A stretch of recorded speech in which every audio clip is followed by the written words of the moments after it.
राधे राधे। जय श्री कृष्णा। आज मैं श्रीमद् भागवत गीता का अध्याय नंबर 8 का सीरियल नंबर 2 को पढ़ रहा हूँ। अतएव हे अर्जुन, तुम्हें सदैव कृष्ण रूप में मेरा चिंतन करना चाहिए और साथ ही युद्ध करने के कर्तव्य को भी पूरा करना चाहिए। अपने कर्मों को मुझे समर्पित करके तथा अपने मन एवं बुद्धि को मुझ में शिथिल करके तुम निश्चिंत रूप से मुझे प्राप्त कर सकोगे। अर्जुन को दिया गया यह उपदेश भौतिक कार्यों में व्यस्त रहने वाले समस्त व्यक्तियों के लिए बड़ा महत्वपूर्ण है। भगवान यह नहीं कहते कि कोई अपने कर्तव्यों को त्याग दे। मनुष्य उन्हें करते हुए साथ साथ हरे कृष्ण का जप करके कृष्ण का चिंतन कर सकता है। इससे मनुष्य भौतिक कलमश से मुक्त हो जाएगा और अपने मन तथा बुद्धि को कृष्ण में प्रवृत्त करेगा। कृष्ण का नाम जप करने से मनुष्य परम धाम कृष्ण लोक को प्राप्त होगा, इसमें कोई संदेह नहीं है। हे पार्थ, जो व्यक्ति मेरा स्मरण करने में अपना मन निरंतर लगाए रखकर अविचलित भाव से भगवान के रूप में मेरा ध्यान करता है, वह मुझको अवश्य ही प्राप्त होता है। इस श्लोक में भगवान कृष्ण अपने स्मरण किए जाने की महत्ता पर बल देते हैं। महामंत्र हरे कृष्ण का जप करने से कृष्ण की स्मृति हो आती है। भगवान के शब्दोच्चार के जप तथा श्रवण के अभ्यास से मनुष्य के कान, जीव तथा मन व्यस्त रहते हैं। इस ध्यान का अभ्यास अत्यंत सुगम है और इसमें परमेश्वर को प्राप्त करने में सहायता मिलती है। पुरुषोत्तम का अर्थ भोक्ता है। यद्यपि सारे जीव भगवान की तटस्थ शक्ति है, किंतु वे भौतिक कलमश से युक्त हैं। वे स्वयं को भोक्ता मानते हैं जबकि वे होते नहीं। यहाँ पर स्पष्ट उल्लेख है कि भगवान ही अपने विभिन्न स्वरूपों तथा नारायण, वासुदेव आदि संवंशों के रूप में परम भोक्ता है। भक्त हरे कृष्ण का जप करके अपनी पूजा के लक्ष्य परमेश्वर का उनके किसी भी रूप नारायण, कृष्ण, राम आदि का निरंतर चिंतन कर सकता है। ऐसा करने से वह शुद्ध हो जाता है और निरंतर जप करते रहने से जीवन के अंत में वह भगवत धाम को जाता है। योग अंतकरण के परमात्मा का ध्यान है। इसी प्रकार हरे कृष्ण के जप द्वारा मनुष्य अपने मन को परमेश्वर में स्थित करता है। मन चंचल है, अतः आवश्यक है कि मन को बलपूर्वक कृष्ण चिंतन में लगाया जाए। प्राय उस एक प्रकार के कीट का दृष्टांत दिया जाता है जो तितली बनना चाहता है और वह इसी जीवन में तितली बन जाता है। इसी प्रकार यदि हम निरंतर कृष्ण का चिंतन करते रहे तो यह निश्चिंत है कि हम जीवन के अंत में कृष्ण जैसा शरीर प्राप्त कर सकेंगे।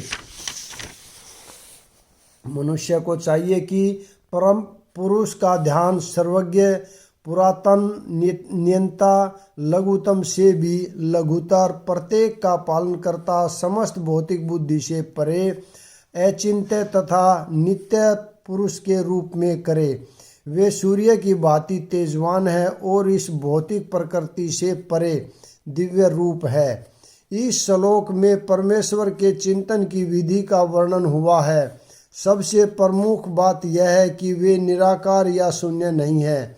कोई निराकार या शून्य का चिंतन कैसे कर सकता है, यह अत्यंत कठिन है, किंतु कृष्ण के चिंतन की विधि अत्यंत सुगम है और तथ्य रूप में यहाँ वर्णित है। पहली बात तो यह है कि भगवान पुरुष हैं। वह हम राम तथा कृष्ण को पुरुष रूप में सोचते हैं। चाहे कोई राम का चिंतन करे या कृष्ण का, वे जिस तरह के हैं उसका वर्णन भगवत गीता के श्लोक में किया गया है। भगवान कवि हैं, अर्थात वे भूत, वर्तमान तथा भविष्य के ज्ञाता हैं। अतः वे सब कुछ जानने वाले हैं। वे प्राचीनतम पुरुष हैं, क्योंकि वे प्रत्येक वस्तु उन्हीं से उत्पन्न है। वे ब्रह्मांड के परम नियंता भी हैं। वे मनुष्यों के पालक तथा शिक्षक हैं। वे अणु से भी सूक्ष्म हैं। जीवात्मा बाल के अग्रम भाग के 10,000वें अंश के बराबर है, किंतु भगवान अचिंत्य रूप से इतने लघु हैं कि वे इस अणु के भी हृदय में प्रविष्ट रहते हैं। इसलिए वे लघुतम से भी लघुतर कहलाते हैं। परमेश्वर के रूप में वे परमाणु में तथा लघुतम के भी हृदय में प्रवेश कर सकते हैं और परमात्मा रूप में उसका नियंत्रण करते हैं। इतना लघु होते हुए भी वे सर्वव्यापी हैं और सबों का पालन करने वाले हैं। उनके द्वारा इन लोकों का धारण होता है। प्राय हम आश्चर्य करते हैं कि ये विशाल लोक किस प्रकार वायु में तैर रहे हैं। यहाँ यह बताया गया है कि परमेश्वर अपनी अचिंत्य शक्ति द्वारा इन समस्त विशाल लोकों तथा आकाश गंगाओं को धारण किए हुए हैं।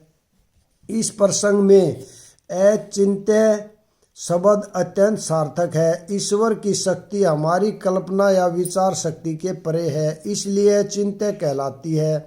इस बात का खंडन कौन कर सकता है? वे इस भौतिक जगत में व्यापक हैं, फिर भी इससे परे हैं। हम इसी भौतिक जगत को ठीक ठीक नहीं समझ पाते, जो आध्यात्मिक जगत की तुलना में नगण्य है।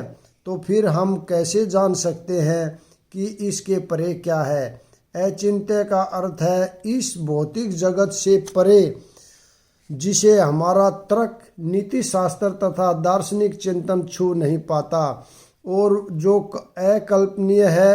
अतः बुद्धिमान मनुष्यों को चाहिए कि व्यर्थ के तर्कों तथा चिंतन से दूर रहकर वेदों, भगवत गीता तथा भागवत जैसे शास्त्रों में जो कुछ कहा गया है उसे स्वीकार कर ले और उनके द्वारा सुनिश्चित किए गए नियमों का पालन करे। इससे ज्ञान प्राप्त हो सकेगा। मृत्यु के समय जो व्यक्ति अपने प्राण को भौहों के मध्य शिथिल कर लेता है और योग शक्ति के द्वारा अविचलित मन से पूर्ण भक्ति के साथ परमेश्वर के स्मरण में अपने को लगाता है, वह निश्चित रूप से भगवान को प्राप्त होता है। इस श्लोक में स्पष्ट कहा गया है कि मृत्यु के समय मन को भगवान की भक्ति में शिथिल करना चाहिए। जो लोग योगाभ्यास करते हैं उनके लिए सुस्तुति की गई है कि वे प्राण को भौहों के बीच यानी आज्ञा चक्कर में ले आएं। यहाँ पर षष्चक्र योग के अभ्यास का प्रस्ताव है, जिसमें 6 चक्रों पर ध्यान लगाया जाता है, परंतु निरंतर कृष्ण भावनामृत में लीन रहने के लिए शुद्ध भक्त भगवत कृपा से मृत्यु के समय योगाभ्यास के बिना भगवान का स्मरण कर सकता है। इसकी व्याख्या 14वें श्लोक में की गई है। इस श्लोक में योग ब्लेन शब्द का विशिष्ट प्रयोग महत्वपूर्ण है, क्योंकि योग के अभाव में चाहे वह षष्चक्र योग हो या भक्ति योग, मनुष्य कभी भी मृत्यु के समय इस दिव्य अवस्था को प्राप्त नहीं होता। कोई भी मृत्यु के समय परमेश्वर का सहसा स्मरण नहीं कर पाता, क्यों? उसे किसी न किसी योग का, विशेषतया भक्ति योग का अभ्यास होना चाहिए। चूँकि मृत्यु के समय मनुष्य का मन अत्यधिक विचलित रहता है, अतः अपने जीवन में मनुष्य को योग के माध्यम से अध्याय का अभ्यास करना चाहिए। जो वेदों के ज्ञाता है, जो ओंकार का उच्चारण करते हैं और जो संन्यास आश्रम के बड़े बड़े मुनि हैं, वे ब्रह्मा में प्रवेश करते हैं। ऐसी सिद्धि की इच्छा करने वाले ब्रह्मचर्य व्रत का अभ्यास करते हैं। अब मैं तुम्हें वह विधि बताऊंगा कि जिससे कोई भी व्यक्ति मुक्ति लाभ कर सकता है। श्री कृष्ण अर्जुन के लिए षष्चक्र योग की विधि का अनुमोदन कर चुके हैं, जिससे प्राण को भुवों के मध्य शिथिल करना होता है। यह मानकर कि हो सकता है अर्जुन को षट चक्र योग अभ्यास न आता हो।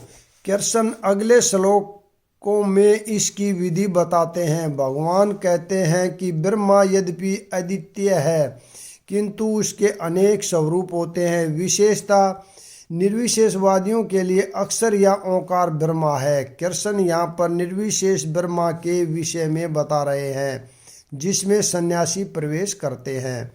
ज्ञान की वैदिक पद्धति में छात्रों को प्रारंभ से गुरु के पास रहने से ब्रह्मचार्य व्रत का पालन करते हुए ओंकार का उच्चारण तथा परम निर्विशेष ब्रह्मा की शिक्षा दी जाती है।